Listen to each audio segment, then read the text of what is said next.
everyone! We've got the latest update on Blake Lively and Justin Baldoni. There's a lot of buzz in the media lately. Justin Baldoni isn't looking too good. There's people thinking that it's Blake's fault, and it has to do with this new PR that's hired. Plus, there's also updates in Justin's lawsuit against New York Times. Let's jump right in. Blake Lively isn't just fighting a legal battle. She's waging a full-blown information war. And her latest move? Hiring a former CIA operative to control the narrative. But why? And if you think that's wild, wait until you hear what Justin Baldoni is accusing her of.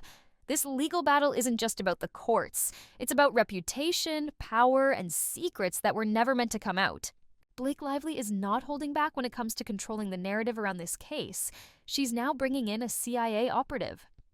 Nick Shapiro is a former CIA Deputy Chief of Staff, crisis management expert. Why this matters? His involvement signals this isn't just a PR battle, it's a war. Blake's legal team statement. They claim he's advising on legal communications, but is there more to the story?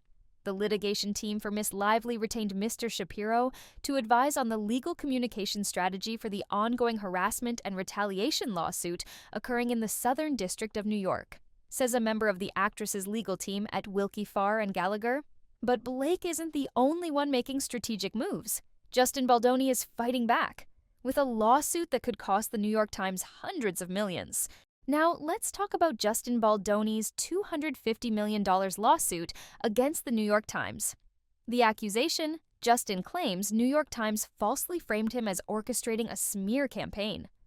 Ties to Blake Lively, Baldoni alleges the article was part of a coordinated attack between Blake's team and the media. What's at stake? If Baldoni wins, it could shake up the way the media handles celebrity lawsuits. Court's response.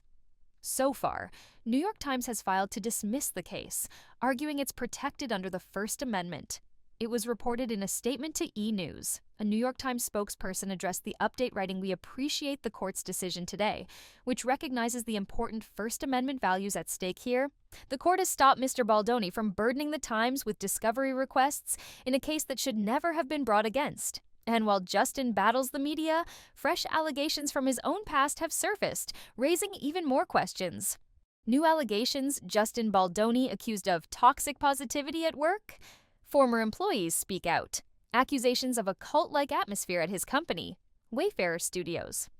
Controversial practices, requiring employees to end emails with "so much love," filming himself giving to the homeless. Religious influence. His Baha'i faith reportedly played a strong role in workplace culture. Supporters versus critics. Some say he's an ethical leader, others say it's all for show. But if you thought that was the worst of it, think again, because a bombshell lawsuit from 2020 just resurfaced. The 2020 discrimination lawsuit against Baldoni. Lawsuit.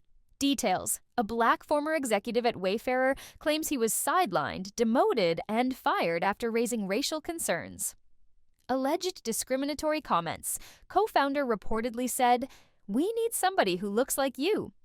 Secret settlement. The case was dismissed in 2021, but sources claim Baldoni paid $150,000 to make it go away. Baldoni's response. His team denies wrongdoing, saying the company promotes diversity. And just when it seemed like things couldn't get messier, new accusations surfaced about how Baldoni handles tragedy in his projects. Is Baldoni exploiting illness for fame? Hollywood Reporter. Expose claims Baldoni focuses too much on stories of terminal illness. Employees feel uncomfortable. Some say his storytelling feels exploitative rather than inspirational. His defense says he's using his platform to raise awareness and funds.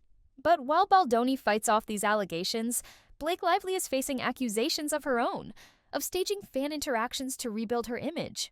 Now, let's talk about Blake's alleged fake fan controversy. South by Southwest incident.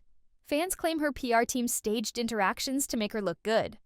Suspicious crowd members noticed that a director's wife was in the fan section. Similar accusations against Ryan Reynolds. Earlier this year, he was accused of staging meet and greets. Social media reactions. Some believe it's damage control amid the lawsuit drama. So the question remains, are Blake and Justin both playing dirty, or is one of them truly the victim in all of this? Final thoughts. Who's really in control? So here's where things stand. Blake Lively has a former CIA operative running her PR, while Justin Baldoni is suing the New York Times for $250 million. Both of them are facing major public scrutiny. This isn't just a legal battle, it's a full-scale PR war. But here's the real question. Who's actually telling the truth? Is Blake manipulating the media to silence her opponent? Or is Baldoni using lawsuits to play the victim? At this point, both sides have been accused of playing dirty. But in Hollywood, the truth is never as simple as it seems. What do you think? Is this a case of powerful people protecting their image, or is one side really being taken down unfairly? Share your thoughts and theories in the comments. Thank you for tuning in. Hit that subscribe button, and I'll see you in the next one.